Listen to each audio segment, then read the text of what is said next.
Muy buenas tardes con todos. En esta ponencia voy a ser su moderadora. Mi nombre es Viana Lanes. Se les pide a todos los participantes que mantengan sus micrófonos y sus videos apagados. Recordarles que el link de asistencia se enviará al culminar la exposición. Sin más recomendaciones, damos la bienvenida a la ponencia de cáncer infantil.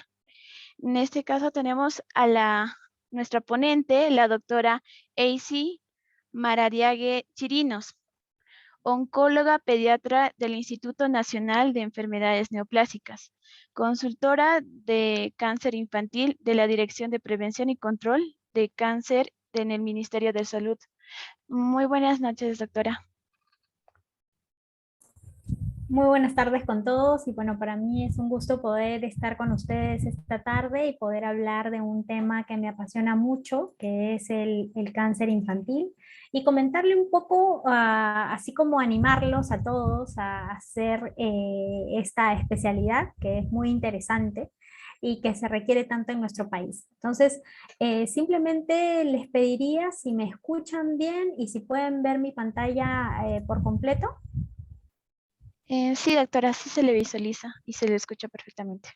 Perfecto. Bueno, les tengo que decir que el día de ayer se celebró el Día Mundial de Cáncer Infantil y realmente, bueno, yo pienso que no solamente debería ser el 15 de febrero, sino tener presente a los niños con cáncer todo el tiempo, puesto que son una población de niños con una enfermedad que tiene mucha chance de curar y que por supuesto es un problema de salud pública con alto impacto social. Entonces, el día de hoy les voy a traer una ponencia sobre la situación actual del cáncer infantil y los avances que hemos tenido en Perú.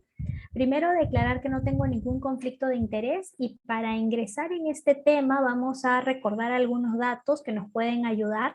En Perú sabemos que existe una población de más de 32 millones de habitantes, de las cuales el 33,1% de la población son menores de 18 años. El gasto asignado en salud para Perú es del 5%.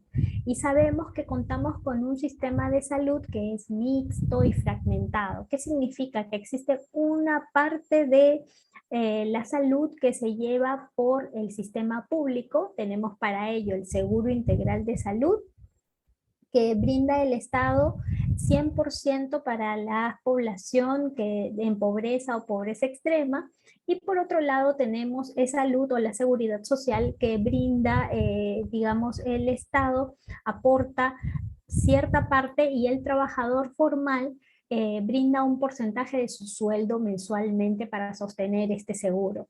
Así tenemos las Fuerzas Armadas que forman parte del sistema público y por otro lado el sistema privado.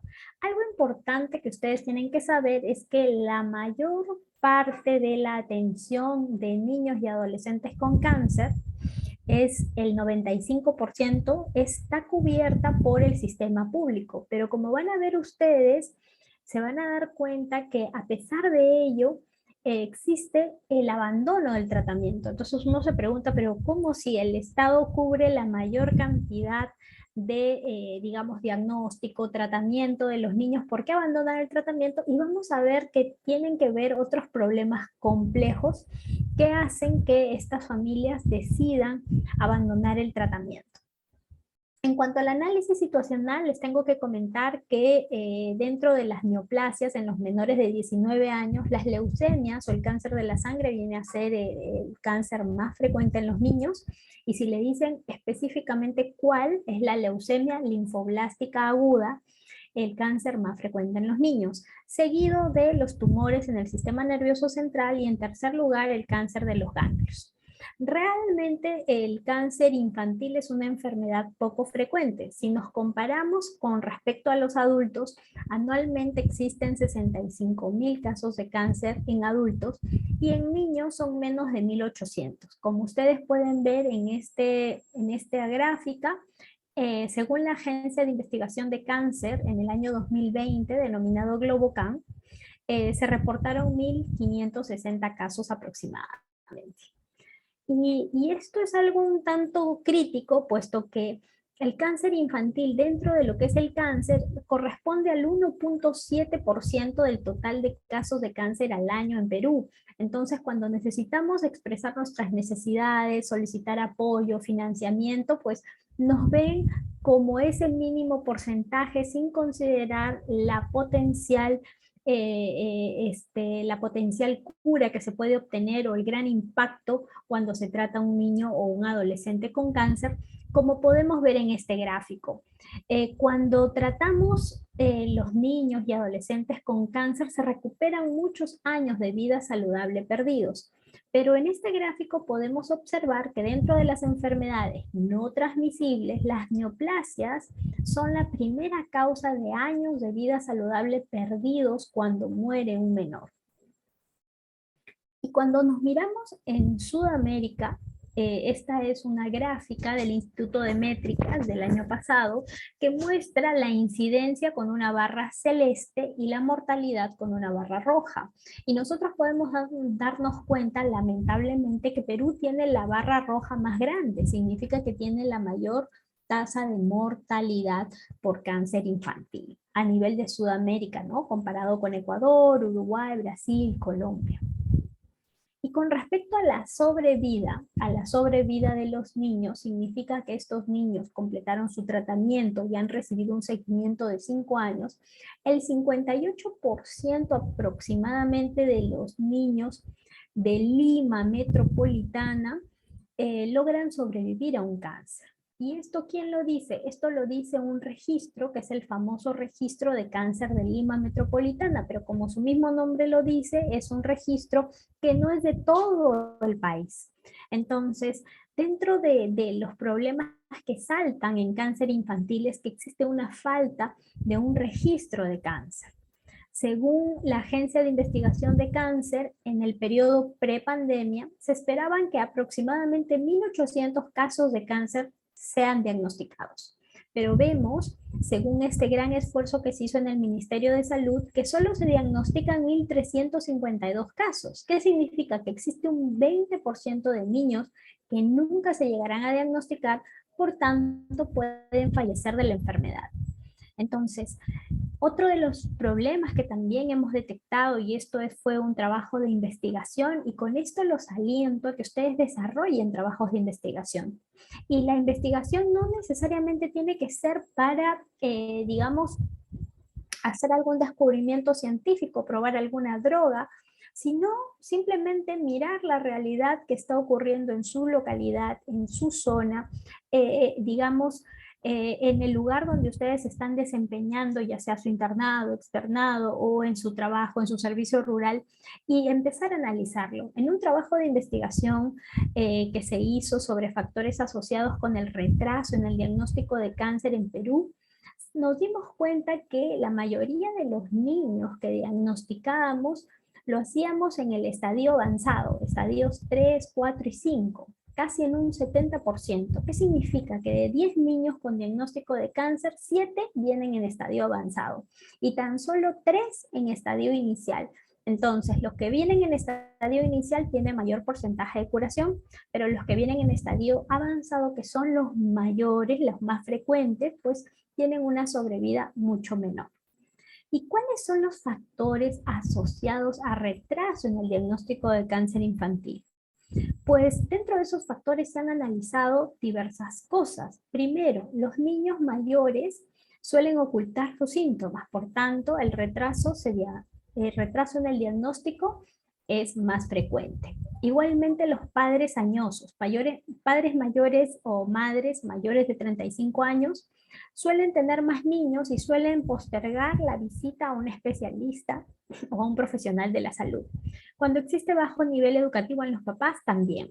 Algo muy importante, cuando el primer médico que consultó fue un médico general.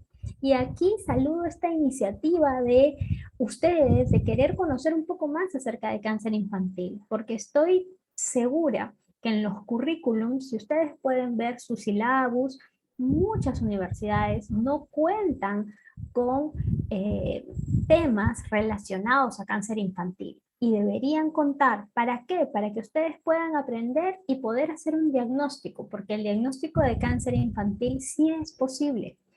Es posible justamente reconociendo signos y síntomas de alerta, que no son complicados. Igualmente, si el tipo de enfermedad, esta enfermedad que a veces puede comenzar con un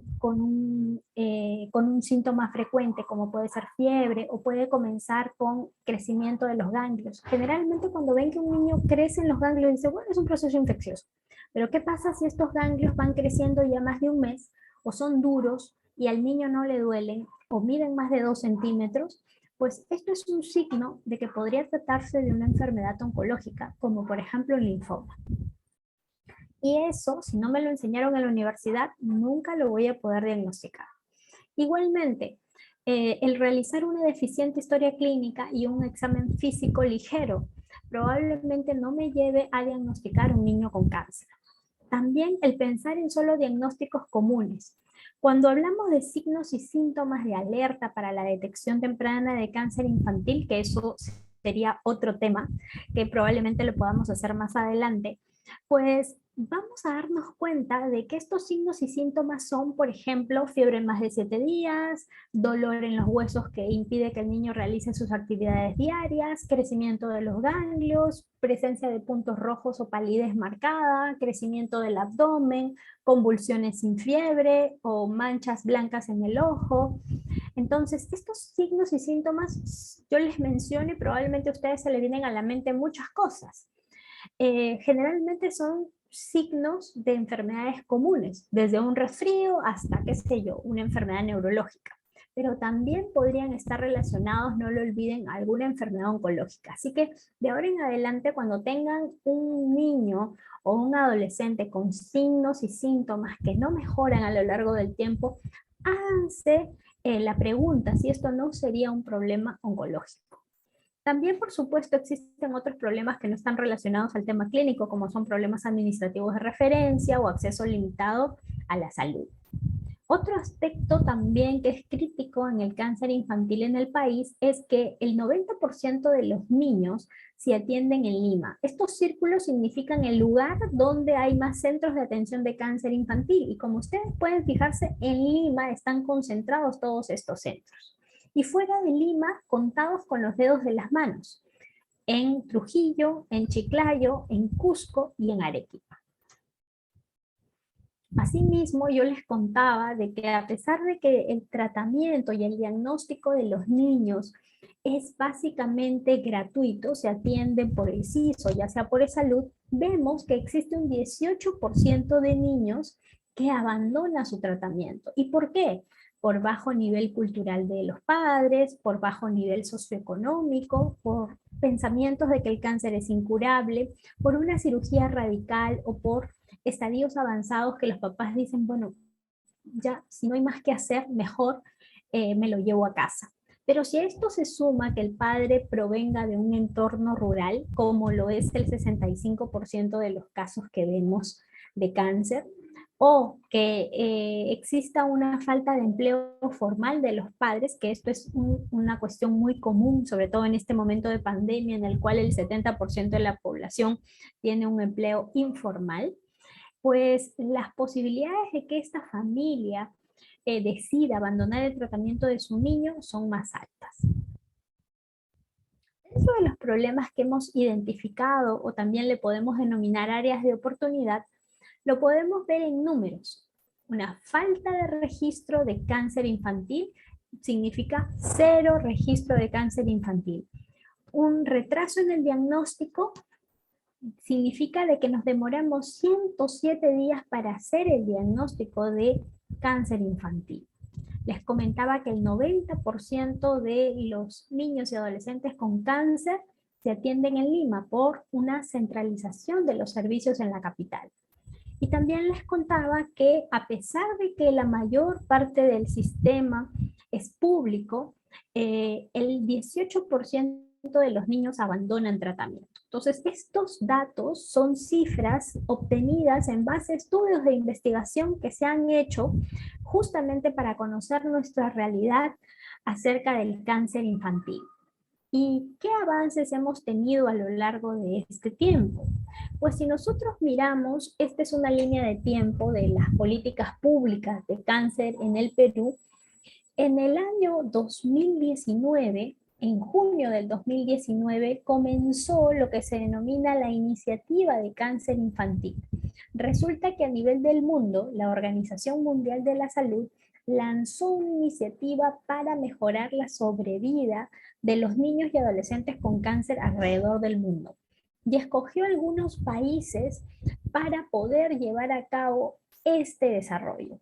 Y es así como Perú fue elegido como país índice para el desarrollo del cáncer infantil a nivel de las Américas. Desde junio del 2019 hemos venido trabajando y como ustedes pueden fijarse en esta línea de tiempo, tan solo existía una ley antes del año 2019 que indicaba, esta es una ley del Plan Nacional de Cuidados Paliativos para pacientes oncológicos y no oncológicos, pero después de eso había otra ley ya dada 14 años antes que declaraba el interés y la necesidad de la descentralización de los servicios oncológicos. Sin embargo, más allá de estas dos leyes que hablaban algo de cáncer, no se habían, digamos, promulgado leyes ni de cáncer para niños ni de cáncer en general. Pero a partir del 2019 con esta iniciativa podemos ver que en el año 2020 se promulgó la ley de cáncer infantil, que es la ley número 31041 para la detección oportuna y atención integral de cáncer del niño y adolescente. Y no por casualidad, un año después, en agosto del 2021, la Ley Nacional de Cáncer. Y sumado a esto, vemos que no solamente han sido leyes, sino también se han incrementado normativas para llevar a cabo la detección temprana de cáncer infantil, la organización de los servicios de oncología pediátrica, un plan nacional de cuidados paliativos, un plan de cuidados integrales de cáncer. Todo esto ha favorecido el desarrollo de esta iniciativa. Y asimismo también el financiamiento, porque puedes promulgar leyes y normas, pero si no tienes financiamiento, no hay forma de poder llevar a cabo todos estos proyectos. Entonces, se ha mejorado el tema del financiamiento.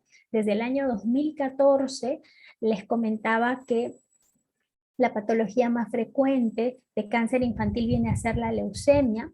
Y entonces, desde el año 2014 ya se cuentan con financiamiento de leucemia y de linfoma y se ha presentado un proyecto para incrementar o incorporar otros productos como los tumores cerebrales, tumores de riñón, etcétera, que vienen a ser el 50% de esta patología oncológica pediátrica que estaba pendiente de cubrir con este programa de presupuesto.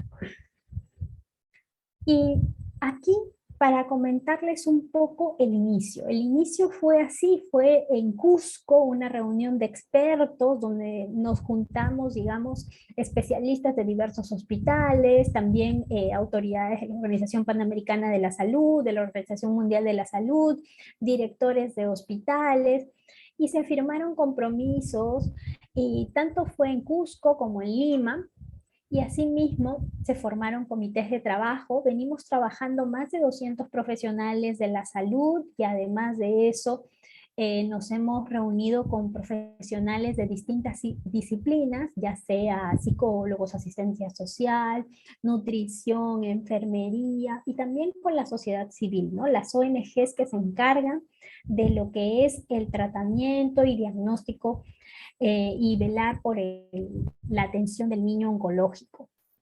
Entonces, digamos, todos estamos unidos, comenzamos así, con unos cuantos comités y poco a poco hemos ido creciendo. Iniciamos con 10, ahora somos 18 comités que venimos trabajando por los niños con cáncer de Perú. Y dentro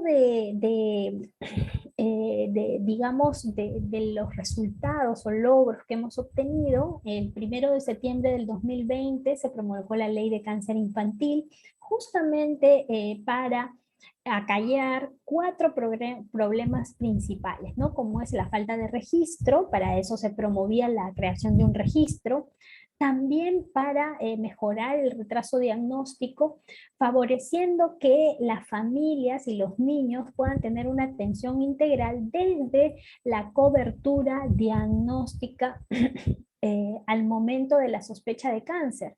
¿Qué pasa? Que si bien es cierto el CIS o Salud les cubren a los niños, el tratamiento les cubre cuando el diagnóstico es confirmado, pero no cuando existe la sospecha de enfermedad. Entonces, es necesario o era necesario una ley para que les diga o que diga a todos que era importante cubrir el diagnóstico del cáncer desde la sospecha. Asimismo, era importante también mejorar el abandono del tratamiento y para eso se propuso un subsidio económico y licencia con goce de haberes para que los padres que tienen un trabajo puedan estar con sus niños y asimismo, para, digamos, articular todo este gran trabajo, un programa nacional de cáncer pediátrico que nos permita mejorar la sobrevida, disminuir el retraso diagnóstico, mejorar el abandono del tratamiento y trabajar por la desconcentración y descentralización de los servicios. Asimismo, el año siguiente, como les comenté, se propuso, ¿no?, esta Ley Nacional de Cáncer, que no hace más que complementar la Ley de Cáncer Infantil, ya tratando puntos específicos de financiamiento, de equipamiento, de capacitación de servidores públicos, de campañas de prevención en instituciones educativas, vigilancia epidemiológica y una red oncológica nacional, tanto para niños como para adultos, y así mejorar el diagnóstico y la atención integral de los pacientes con cáncer.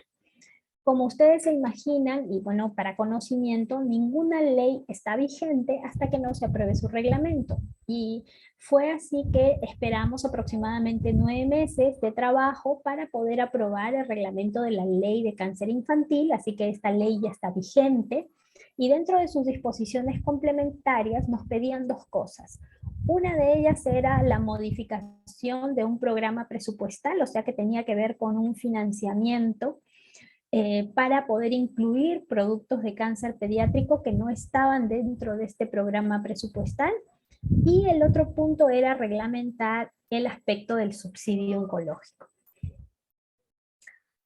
Con respecto al registro, empezamos un registro gracias a un convenio que hizo el Ministerio de Salud con el Hospital de St. Jude Research Hospital. Este es un hospital que, digamos, es el hospital emblema a nivel mundial en el tratamiento del cáncer infantil. Entonces, este hospital hizo un convenio con el Ministerio de Salud y nos facilitó su registro hospitalario. Y entonces comenzamos con las 5 instituciones más representativas en el tratamiento de cáncer infantil a nivel nacional, como son el INEI, el Instituto del Niño de San Borja, el Hospital Rebagliati, Alminara y el IRENSUR. Y actualmente son 11 instituciones que ya reportan los casos mensuales y estamos reportando aproximadamente 1.500 pacientes al año. Dentro del tema de educación, y esto les interesa, les tengo que comentar que según el reglamento de la Ley de Cáncer Infantil, deberían incluir en los currículums de todos los profesionales de la salud, médicos y no médicos, contenido de cáncer infantil, tanto en el pregrado como en el posgrado. Y para aquellos que van a hacer especialidades como pediatría, hematología, cirugía pediátrica, oncología, pues deben tener una rotación obligatoria en los servicios de oncología pediátrica. Y esto está reglamentado en la Ley de Cáncer Infantil. Y asimismo se ha venido trabajando aspectos de educación con universidades, ¿no? Tratando de realizar programas de capacitación virtual a pediatras en oncología pediátrica. También se ha estado elaborando con la Escuela Nacional de Salud Pública cursos de detección temprana de cáncer infantil, que los invito porque son gratuitos y están muy buenos, y asimismo de cuidados paliativos pediátricos. También se ha implementado desde el primer nivel de atención la búsqueda de signos y síntomas de cáncer infantil, y esto es una propuesta para mejorar la detección temprana de cáncer infantil. Para ser más inclusivos hemos trabajado material educativo, no solamente en castellano, sino en quechua y en lenguaje de señas, con respecto a la detección temprana de cáncer infantil. También hemos tenido conversaciones con universidades para realizar un diplomado de cirugía oncológica pediátrica, que es una especialidad que no hay en este país, pero que sí es importante que exista en un futuro cercano a fin de poder tratar de manera más idónea a nuestros pacientes pediátricos. Y por supuesto hemos también articulado con otras direcciones del Ministerio de Salud y también con otras organizaciones como son la Asociación de Colegios Religiosos, por ejemplo, la Dirección de Promoción de la Salud, agentes comunitarios, para brindar charlas educativas y así llevar, digamos, la detección temprana de cáncer infantil como bandera y enseñar los signos y síntomas de cáncer infantil, que les comento, está esto técnicamente elaborado por el IEPI de la Organización Panamericana de la Salud, ¿no? Asimismo, los invito, si ustedes tienen en este momento sus teléfonos, les recomiendo que cojan sus teléfonos y puedan bajar este aplicativo que se denomina Oncopets. Oncopets salió como una novedosa herramienta y esta herramienta es un aplicativo para justamente mejorar la referencia y disminuir el retraso en el diagnóstico, pero además de eso se amplió para llevar información a los padres, padres de familia, a los docentes, ¿no? Y a otros profesionales de la salud para poder conocer un poco más acerca de cáncer infantil. Asimismo, bueno, hemos tratado de realizar mejoras en los servicios de oncología pediátrica y para ello utilizamos una herramienta que nos ayuda a evaluar de manera objetiva cuáles son, digamos, las deficiencias y las áreas de oportunidad que tenemos para mejorar la situación de cáncer infantil. Y bueno, a veces es difícil trabajar en pandemia, pero cuando uno desea hacer las cosas o cuando, digamos, el Estado y los profesionales y todo un grupo de gente se ponen de acuerdo, pueden salir grandes cosas, ¿no? Entonces, se ha logrado implementar el servicio del Instituto Nacional del Niño de Breña, y también se espera que este año se pueda realizar con el Hospital Carrión. Asimismo, se logró la contratación de un oncólogo pediatra en el Hospital Belén de Trujillo y también inició funciones el Servicio de Oncología Pediátrica del Instituto Regional de Enfermedades Neoplásicas del Centro, que está en Junín. Bueno, realmente algo interesante es que hemos sido tendencia en noticias últimamente, pero no solo en noticias desagradables, sino también en noticias agradables, como por ejemplo cuando hicimos el concurso de dibujo y pintura por el Día Internacional del Cáncer Infantil, logramos tener muchas interacciones y asimismo la última noticia que ha sido tendencia y ha sido muy buena ha sido la reducción de la tasa de abandono del tratamiento de cáncer en niños y adolescentes, que yo les comentaba que era del 18%, se logró reducir al 8,5%. ¿Y esto por qué? ¿Cómo es que en plena pandemia y en una situación, digamos, tan crítica se ha conseguido un logro importante como es la reducción del abandono de tratamiento de niños y adolescentes con cáncer? Pues esto ha sido gracias al esfuerzo de todo un equipo. Se han formado comités de abandono de tratamiento de profesionales de la salud en los distintos centros que atienden niños y adolescentes con cáncer. Y asimismo también se ha contratado a una persona de la sociedad civil. Esta era una mamá que tuvo una experiencia de perder a un hijo con cáncer y ella realmente está muy comprometida con esta causa de mejorar la situación del cáncer infantil y es nuestro nexo, ¿no? El nexo del profesional con, digamos, las familias que están sufriendo, que están siendo aquejados por esta grave enfermedad, y ella vela porque se cumplan sus necesidades, ¿no? Ya sea desde aseo, pañales, alimentación, etcétera. Y algo muy importante que también hemos hecho, hemos seguido estudiando, ¿no? Y este es un trabajo de investigación que hicimos justamente tratando de respondernos la pregunta ¿Por qué en un país donde el 95% de niños y adolescentes su seguro de salud le cubre el diagnóstico y tratamiento de cáncer, por qué abandonan? Sabíamos que era por problemas económicos. Entonces nos hicimos la pregunta, ¿y cuánto es ese gasto? ¿Cómo se denomina? Pues esto se denomina gasto de bolsillo. Pero el gasto de bolsillo viene a llamarse gasto catastrófico cuando este gasto supera el 40% de la capacidad de pago del hogar. Y cuando nos dimos cuenta en la era pre-COVID, un papá en promedio ganaba $410 y gastaba por su niño con cáncer $497. Entonces definitivamente es muy, muy caro tener un niño con cáncer a pesar de que tengas un seguro de salud. Y durante la etapa COVID, obviamente disminuyeron los ingresos de la familia. Por ejemplo, ganaban $339. Estos son ingresos por familia, ojo. Pero el gasto era bastante alto, igual $371. Entonces, definitivamente vemos que tener un niño con cáncer en el Perú constituye un gasto catastrófico para la salud. ¿Y en qué gastan estas familias? Antes de que se haga el diagnóstico, gastan principalmente tratando de hacerse pruebas de laboratorio, medicinas o transporte, porque necesitan llegar a Lima para traer a sus niños para que se puedan hacer las pruebas. Pero después del diagnóstico de cáncer, vemos que digamos, se reduce la parte de las pruebas diagnósticos porque ya lo cubre el seguro, se reduce también el tema de las medicinas y empiezan a incrementarse otros gastos, como es el transporte, la alimentación, el alojamiento. Por eso es muy importante estar junto a las familias para conocer sus necesidades.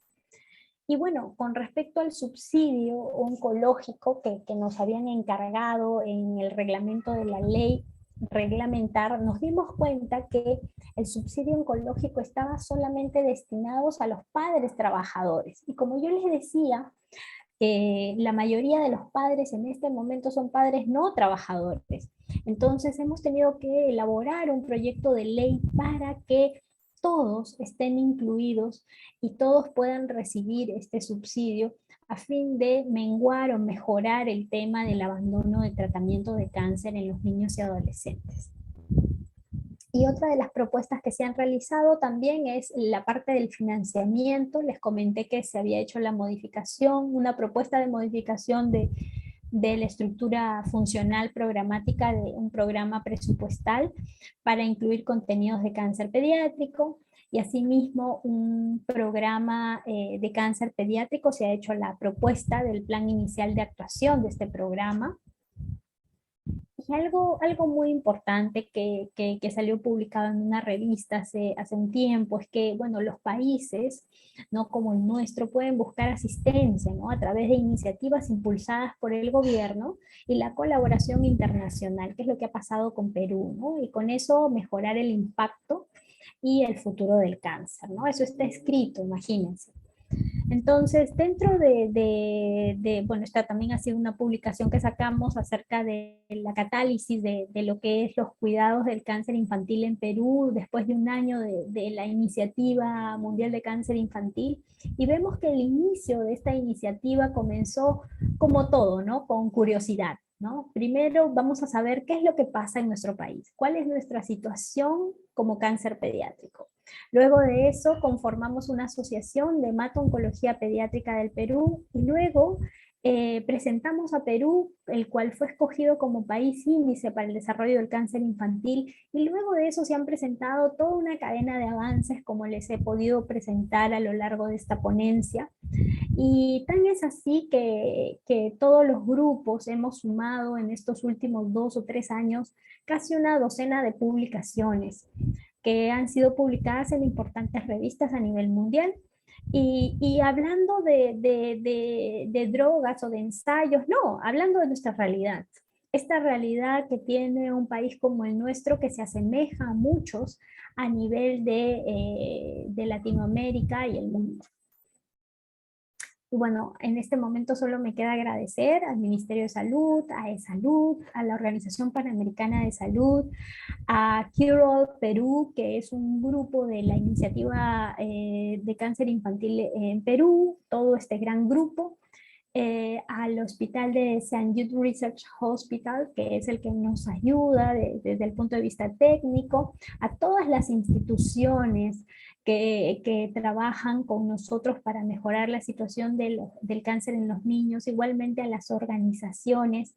Y bueno, solamente recordarles de que el día de ayer fue 15 de febrero, Día Internacional contra el Cáncer Infantil.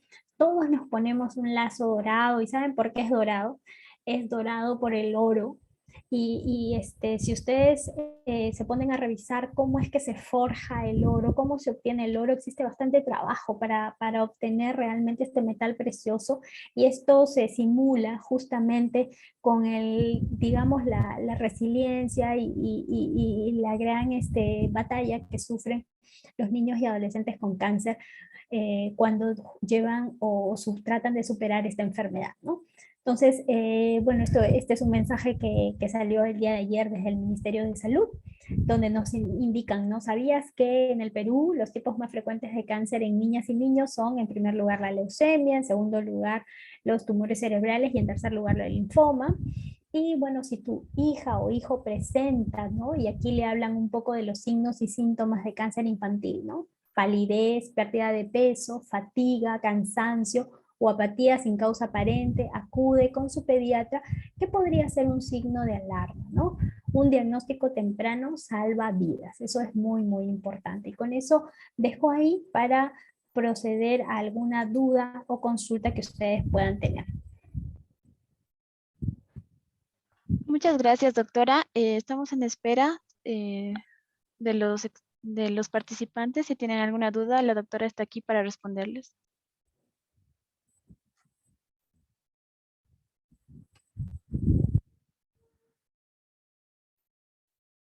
Bueno, muchas gracias realmente por la oportunidad, y creo que sí sería interesante capaz poder agendar otra reunión donde podamos hablar de los signos y síntomas de detección temprana de cáncer infantil, pero mientras van haciendo las preguntas les puedo ir comentando.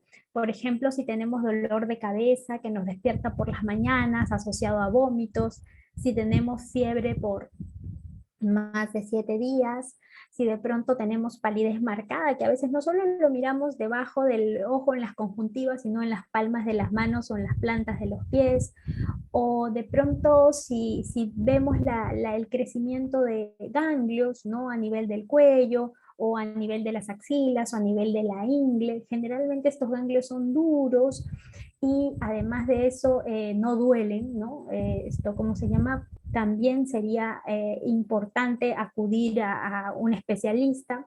También puede haber crecimiento a nivel del abdomen, ¿no? Y este crecimiento en el abdomen puede estar supeditado a el hígado o el vaso, o también podemos tener un niño con una mancha blanca en el ojo, ¿no? A veces, cuando recuerdo mucho perfectamente un caso que se me quedó grabado, un niño que tenía una mancha blanca en el ojo. Entonces en ese momento recuerdo que lo evaluaron y dijeron, esto puede ser una catarata, que venga en 6 meses. Bueno, nunca hagan eso. Cuando vean una mancha blanca en el ojo, inmediatamente refiéralo al oftalmólogo. Podría ser una catarata, pero también podría ser un retinoblastoma, que es un tumor maligno del ojo. Lo interesante del retinoblastoma es que si tú lo detectas a tiempo, lo curas de todas maneras.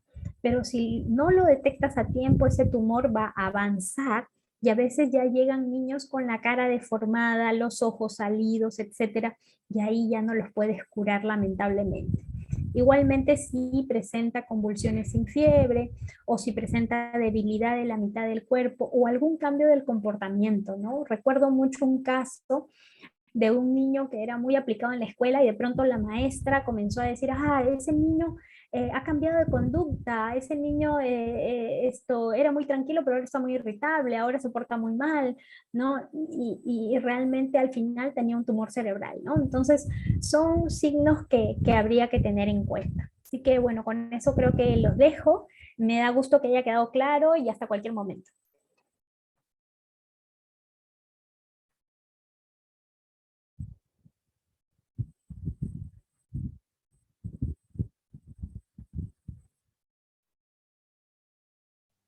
Muchas gracias, doctora. Al parecer no hay preguntas. En nombre del Comité Permanente de Académicos CPA 100B, agradecemos a la doctora AC Maradiague Chirinos por su excelente ponencia. Muchas gracias, doctora, por tenerla hoy y darnos este importante tema que es sobre el cáncer infantil. Que Dios la Muy bien. bendiga y muchos éxitos. Muchas gracias y hasta cualquier momento. Que estén muy bien. Gracias.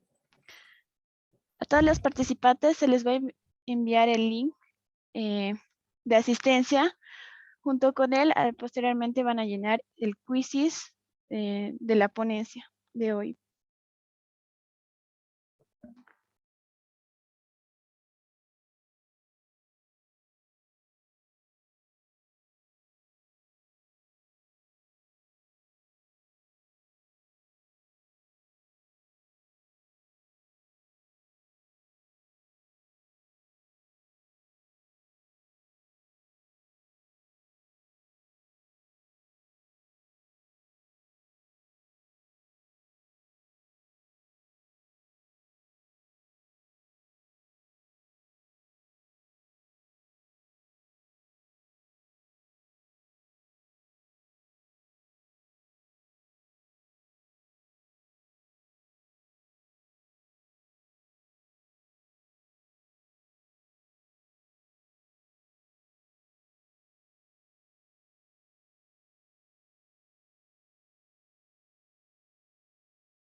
Agradecemos a todos los participantes en nombre de 100B. El quizzes estará abierto hasta las 7:44. Así que esperamos su resolución. Muchas gracias por su participación en esta ponencia.